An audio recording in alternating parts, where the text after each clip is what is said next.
Et justement, tu en parlais en préambule. Est-ce que tu peux nous parler des effets métaboliques et la question dans la question aussi, des applications?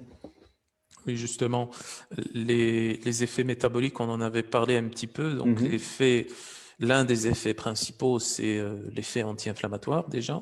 Donc, parce que l'effet anti-inflammatoire, on l'obtient à travers les oméga 3, on l'obtient à travers les oméga 9, on l'obtient à travers aussi l'astaxanthine, on l'obtient aussi à travers l'acide stéaridonique,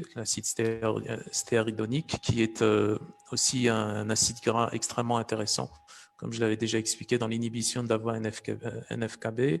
Donc c'est un, vraiment un concentré d'anti-inflammatoire. Alors, en plus de ça, on observe que dans des études, que ce soit des études in vitro ou in vivo, on observe aussi que ça permet donc la prise de la supplémentation en huile de calanus, ça permet de diminuer la taille des adipocytes, donc en gros de produire un effet euh, qui va activer la bêta-oxydation et donc mhm, dégrader les acides gras et les lipides qu'on trouve dans les adipocytes.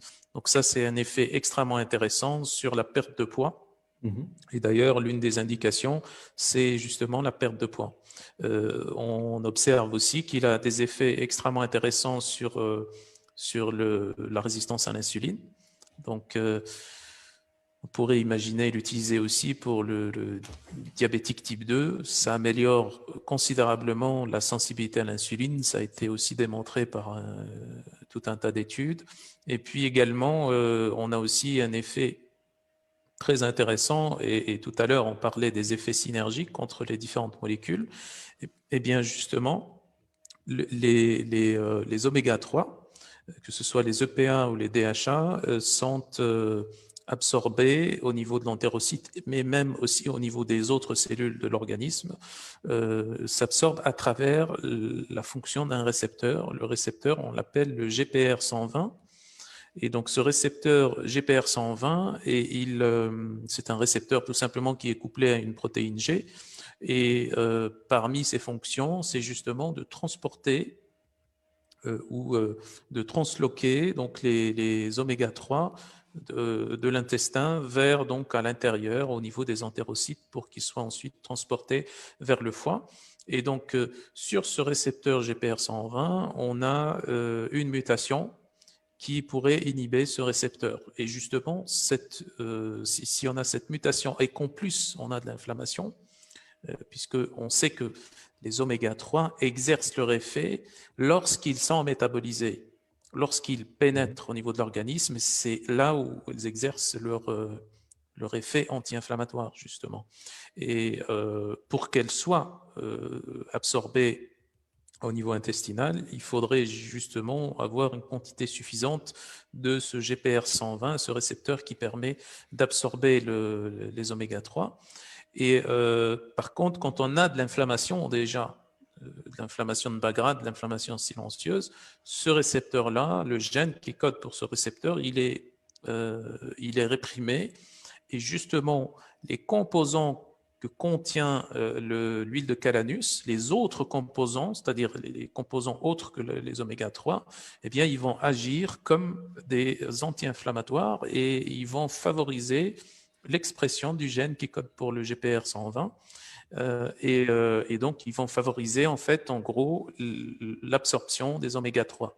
Donc ça, c'est l'un des éléments de synergie qu'on peut avoir dans cette composition de l'huile de calanus. Donc ça, c'est très, très important. C'est que, en gros, dans sa composition, les oméga 3 s'absorbent.